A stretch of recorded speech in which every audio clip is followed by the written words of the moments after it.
What's going on, everybody? Welcome back to another Fantasy Puck video. I'm your host, Mike, and today's video is going to be on 5 league winning trade targets, a video I'm super excited to bring to you guys and one that is very popular on this channel.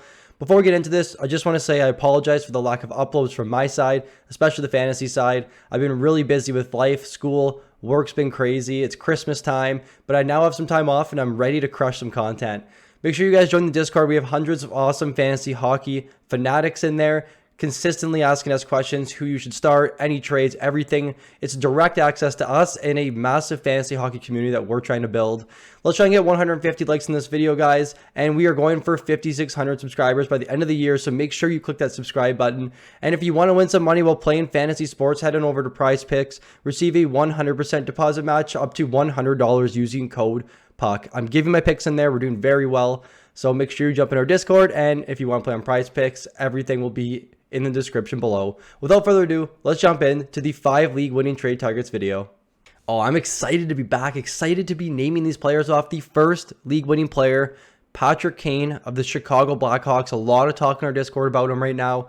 Now, the thing with me is I don't want to be recommending players that have a potential of just getting traded, and that's the reason why I like them.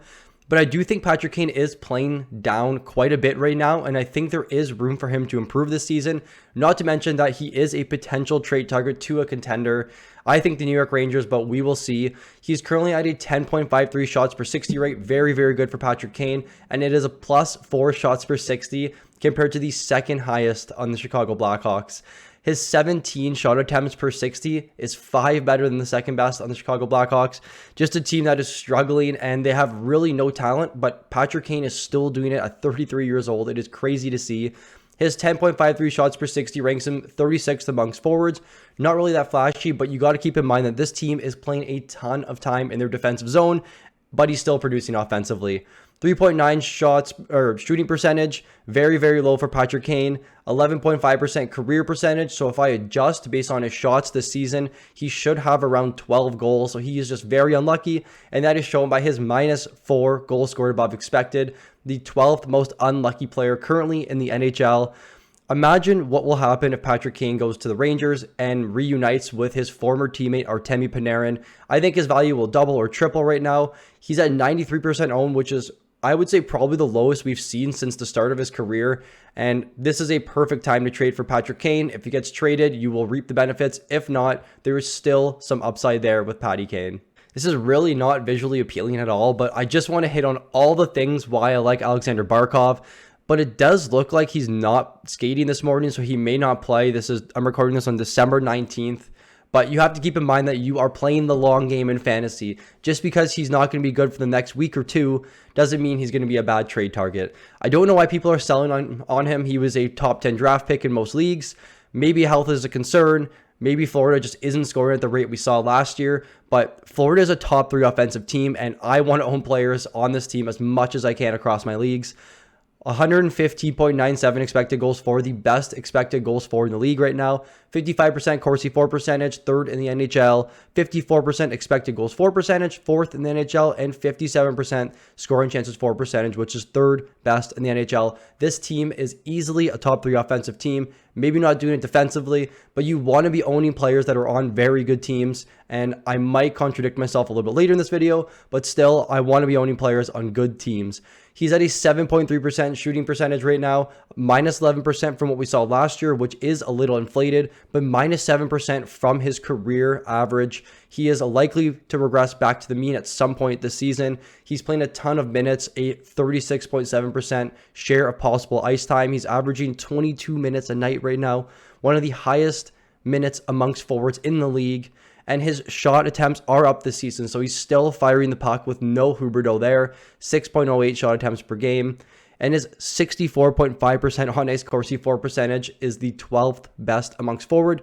So this means that when he's on the ice, 64.5% of the time, the shots against are going towards or for Barkov's line, not against Barkov's line. So he is just dominating offensively. This team is dominating offensively. I think he's a top 10 player when healthy. If he's going to be hurt the next week or two, it just makes it a better opportunity for you to buy low on him. And come playoff time, if Barkov's healthy in fantasy, he's going to help you win your weeks. This team is very strong, and they're going to have a very good second half of the season. The last league winning forward that I'm looking to trade for, and this may be a bit controversial, Teuvo Teravainen of the Carolina Hurricanes, left wing, right wing eligible, which you like to see when you're trading for a winger. Last season, he was really good. 77 games played, 65 points, and 32 power play points. Now, can he repeat this success? Likely not. He's been struggling quite a bit this season, and I feel like most of this Carolina team has been struggling. Although when you go look at the stats, it's like Svechnikov's been carrying the team, Natchez has been carrying the team. I haven't heard much about Aho this season, but he's still at a point per game rate. I think when Aho does come back, we are going to see this Teravainen, Aho, Jarvis trio go back together, who are the 13th best offensive line analytically this season at a 3.91 expected goals for per 60. His minutes are going back up, 19 plus minutes in 3 of his last 5. That's likely because he is back on the top power play unit, which is where you want to see Teravainen. A little bit in November, he was playing around 15 minutes a night, power play 2. That's when he was a sell, but at this point, he becomes a buy again. He's playing more minutes, and Carolina is just extremely, extremely good. They are arguably the #1 team in the NHL analytically right now. 61% Corsi for percentage, best in the NHL. 57% shots for percentage, second best in the NHL.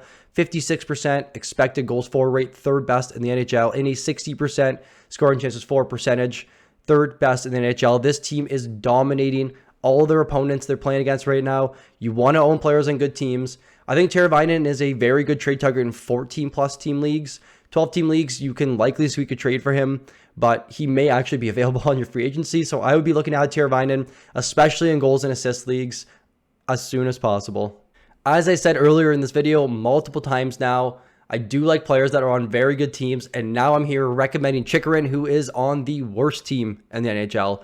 But I think he is another Patrick Kane type of fantasy player where he is a huge trade target, potentially to go to a contender. My guess would be St. Louis Blues. I know you guys don't think the Blues are good. I like the Blues. I think Chychrun is likely to go to a very good team. And since his return, he has been very good. So for those who drafted and held him, I did in one of my leagues, he has been a very, very good defenseman for you. 10.26 shots per 60, the second best rate since his return amongst defensemen. 18.85 shot attempts per game, or per 60, sorry, imagine per game. That's like men's league stats. Second amongst defensemen, 12 points in 13 games since his return, 13th amongst defensemen. And he's also added 18 blocks and 18 hits, which are very solid peripheral-wise. We know Chychrun's a very good peripheral defenseman, and he's been really tallying up the points recently. I went to look at their power play units. It looks like he's on power play 1B. It's similar to the Vegas situation. Schmaltz, Gostisbehere, Keller. So I don't really know what's going on there. It looks like they're splitting time, but that's fine with me as long as he's getting some power play minutes. But it's crazy to see that he has a 54% on his Corsi for percentage when Arizona as a team is at 42%. So he's still doing very well when he's on the ice. They still do have some talent on this team. When he was hurt, they were definitely more of an AHL roster, but he definitely helps bolster that back end. I just want you guys to be cautious when trading for Chychrun. Plus minus leagues, he's going to hurt you quite a bit. But non-plus minus leagues, if you have a thin D-core, this is a defense you want to be trading for. He's just 72% owned, meaning you likely don't have to give up too much value for him. The last league-winning player that I'm looking to trade for is Alexandar Georgiev of the Colorado Avalanche. I will admit when I was wrong. I definitely said Francouz was going to get about 50% of the starts, and it doesn't look like that at all. Georgiev is the go-to guy on this Colorado Avalanche team that is hurting right now. They are very injured. McKinnon's out, Landeskog's out, Byram's out. They have a lot of injuries. They're playing with a lot of call-up players right now.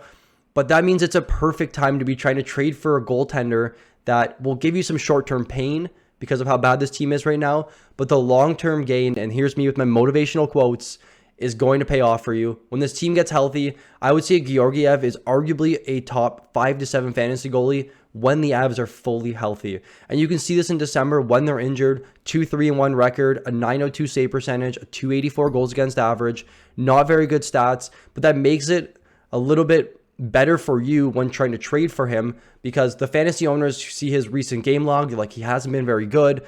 I'm okay acquiring another goaltender instead of him. But this season, he's been good. 12, 6, and 2, a .920 save percentage, a .259 goals against average. That's what you're going to get out of your Colorado goaltenders. When healthy, this team's going to be good. Georgiev's going to be good. You want to play the long game in fantasy. He might hurt you right now, and he may not be good for the first month or two when you acquire him. But come fantasy playoffs, you could arguably have a top 5 to 7 fantasy goalie, and that's when you're going to win your leagues. That'll do it for the league winning trade targets video. If you enjoyed the video, please leave a like. And if you're new to the channel, please subscribe. Thank you for watching, and I look forward to seeing you all in the next one.